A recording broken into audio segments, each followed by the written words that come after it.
Movie की start में हमें पास्ट यानी 1980 का टाइम दिखाया जाता है। हम एक लेडी को देखते हैं जो कि दूसरी औरत से खुद को सेव कर रही होती है, क्योंकि वो दूसरी औरत उसे जान से मारने वाली होती है। लेकिन वो लेडी उस स्वॉर्ड से उस पर अटैक कर उसे ही मार देती है। तभी उस लेडी के पास उसका बेटा आता है जिसका नाम जेसन होता है। जेसन उस स्वॉर्ड को लेकर वहाँ से निकल जाता है। इसके बाद हमें प्रेजेंट का टाइम दिखाया जाता है। हम 5 दोस्तों को देखते हैं जो कि उस फॉरेस्ट यानी क्रिस्टल लेक में आए होते हैं। उन्हीं में से एक लड़की का नाम विटनी होता है। नाइट में ये सब लोग एक साथ बैठे होते हैं। तभी उनमें से एक लड़का अपने बाकी दोस्तों को जेसन और यहाँ पर हुई मौतों के बारे में बताने लगता है, लेकिन उनमें से कोई भी उसकी बात पर ध्यान नहीं देता है। विटनी और उसका साथी उस फॉरेस्ट को एक्सप्लोर करने के लिए चले जाते हैं। इधर वो ग्लासेस वाला लड़का भी फॉरेस्ट के अंदर जा रहा होता है, क्योंकि वो सब लोग इस फॉरेस्ट में एक खास तरह के प्लांट्स के लिए आए होते हैं, जो कि उस लड़के को जल्द ही मिल जाते हैं। लेकिन इसके साथ ही उसे वहाँ पर मास्क लगाए एक शख्स नजर आता है, और ये कोई और नहीं बल्कि जेसन होता है। जेसन उस लड़के पर अटैक कर उसे मार देता है। इधर विटनी को क्रिस्टल लेक के पास काफी पुराना घर नजर आता है, और जब वो उस घर में दाखिल होते हैं तो उन्हें उस घर में काफी पुरानी चीजें नजर आती हैं, और साथ ही घर का सामान भी इधर उधर फैला होता है। वहीं पर उन्हें एक लॉकेट मिलता है जिसमें जेसन और उसकी मॉम की फोटो होती है। जेसन की मॉम का फेस हूबहू विटनी से मेल खा रहा होता है। विटनी को वहाँ पर एक लेडी का हेड मिलता है, और ये हेड किसी और का नहीं बल्कि जेसन की मॉम का होता है, जिसे जेसन ने इतने टाइम से अपने पास रखा होता है। तभी उस घर का मेन डोर कोई बंद कर देता है, और बाहर उन्हें किसी की शैडो नजर आती है। ये देखकर ये दोनों काफी ज्यादा डर जाते हैं। इधर हम दूसरे फ्रेंड को देखते हैं जो कि अपने साथी की सर्च में फॉरेस्ट में जाता है। तभी उसे उसके दोस्त की डेड बॉडी मिलती है, और ये देखकर वो काफी ज्यादा घबरा जाता है।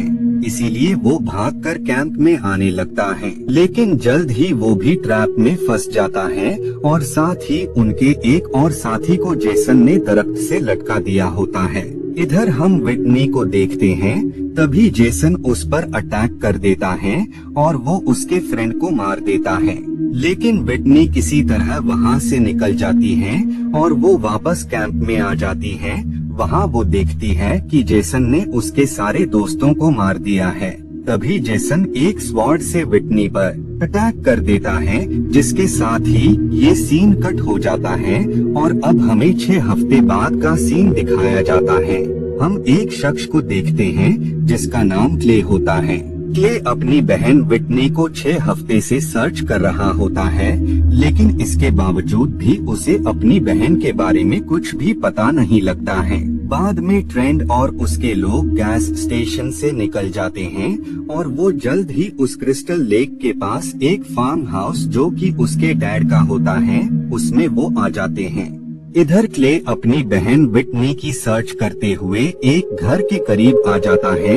वहाँ वो एक ओल्ड वुमेन से अपनी बहन विटनी के बारे में पूछता है, जिस पर वो लेडी उसे कहती है कि तुम्हारी बहन अब मर गई होगी, क्योंकि जो कि उस क्रिस्टल लेक के पास जाता है वो कभी भी लौटकर वापस नहीं आता है।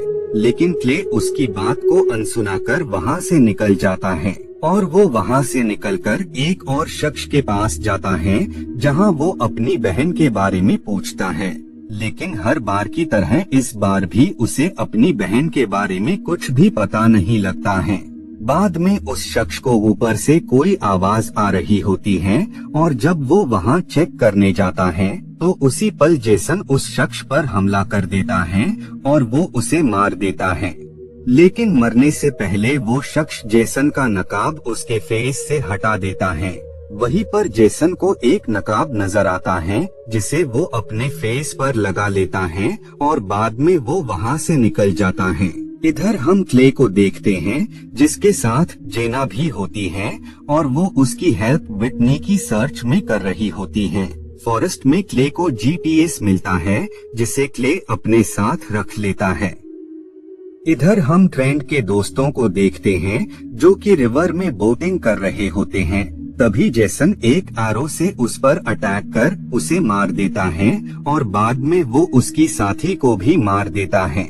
इधर हम क्ले और जेना को देखते हैं जो कि क्रिस्टल लेक के उसी पुराने घर में आ जाते हैं जो कि असल में जेसन का घर होता है। लेकिन वहाँ पर उन्हें कुछ भी नहीं मिलता है और न ही उन्हें विटनी के बारे में पता लगता है, जिस वजह से वो लोग वहाँ से निकल जाते हैं। तभी उन्हें फील होता है कि उनकी तरफ कोई बढ़ रहा है, जिस वजह से वो दोनों वहीं पर छिप जाते हैं और वो शख्स जो उनकी तरफ बढ़ रहा होता है वो असल में जेसन होता है, जो कि अपने साथ एक डेड बॉडी को कैरी किए होता है।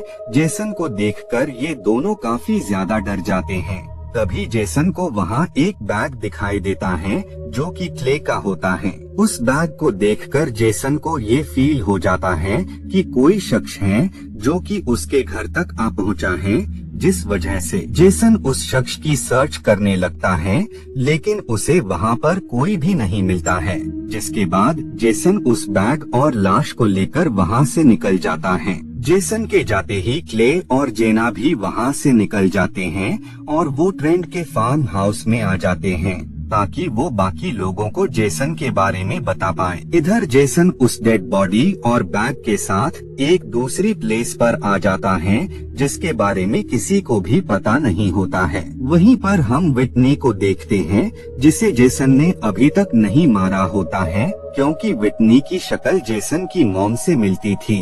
उस बैग में विटनी को उसकी फोटोज मिलती है, जिससे उसे ये पता लग जाता है कि उसका भाई उसकी सर्च में यहाँ तक आ पहुँचा है। इधर ट्रेंड के एक फ्रेंड से गलती से चेयर टूट जाती है। ये देखकर ट्रेंड को काफी ज्यादा गुस्सा आता है, क्योंकि वो चेयर उसके डैड की होती है। बाद में ट्रेंड का दोस्त टूल बॉक्स लेने जाता है, लेकिन तभी वहाँ जेसन आ जाता है जो कि उस पर अटैक कर उसे मार देता है। इधर क्ले और जेना भी फार्म हाउस के अंदर आ जाते हैं। क्ले पुलिस को कॉल करता है और वो उन्हें जेसन के बारे में सब कुछ बता देता है। वहीं पर जो ट्रेंड का फ्रेंड होता है वो वहाँ से निकलकर अपने फ्रेंड की सर्च में जा रहा होता है, जो कि टूल बॉक्स को लेने गया होता है। क्ले उसे काफी मना करता है, लेकिन वो उसकी कोई भी बात नहीं मानता है और वो वहाँ से निकलकर उसी प्लेस पर आ जाता है। तभी उसके सामने जेसन आ जाता है, लेकिन वो उसे चकमा देकर वहाँ से भागने लगता है। तभी जेसन एक्स से उस पर अटैक कर उसे मार देता है। जेसन को ऐसा करता वो सब लोग भी घर के अंदर से देख रहे होते हैं, लेकिन वो कुछ भी नहीं कर सकते थे। बाद में वहाँ पर एक पुलिस ऑफिसर आ जाता है जिसे क्ले ने कॉल किया होता है, लेकिन इससे पहले कि वो उनकी मदद कर पाता वहाँ पर जेसन आ जाता है और वो उसे मार देता है। ये देखकर ट्रेंड काफी डर जाता है और वो गन लेने अपने रूम में जाता है, लेकिन इतनी ही देर में जेसन उसके फ्रेंड को पकड़कर उसे मार देता है। उस शख्स की मौत देखकर ये सब काफी घबरा जाते हैं, जिस वजह से वो घर से बाहर आ जाते हैं। क्ले और जेना एक तरफ जाते हैं और ट्रेंड दूसरी साइड जाने लगता है। ट्रेंड इतना ज्यादा डर गया होता है कि वो खौफ की वजह से गलत वे में चला जाता है और साथ ही उसकी गन भी कहीं गिर जाती है। बाद में वो वहाँ से निकलकर वे में आ जाता है, लेकिन तभी वहाँ जेसन आ जाता है और वो उसे मार देता है। इधर वो दोनों जेसन के घर में आ जाते हैं। उनके वहाँ आते ही विटनी को भी उनके बारे में पता लग जाता है, जिस वजह से वो उन्हें आवाज लगाने लगती है। विटनी की आवाज सुनकर क्ले उसके पास आ जाता है और वो उसे आजाद कर वहाँ से निकलने वाले होते हैं। तभी वहाँ जेसन आ जाता है, जिसे देखकर ये सब वहाँ से भागने लगते हैं, लेकिन जेसन जेना को मार देता है। बाद में वो दोनों वहाँ से निकलकर दूसरी प्लेस पर आ जाते हैं। तभी जेसन उस पर अटैक कर देता है और वो विटनी के करीब बढ़ने लगता है, लेकिन विटनी उस पर अटैक कर देती है।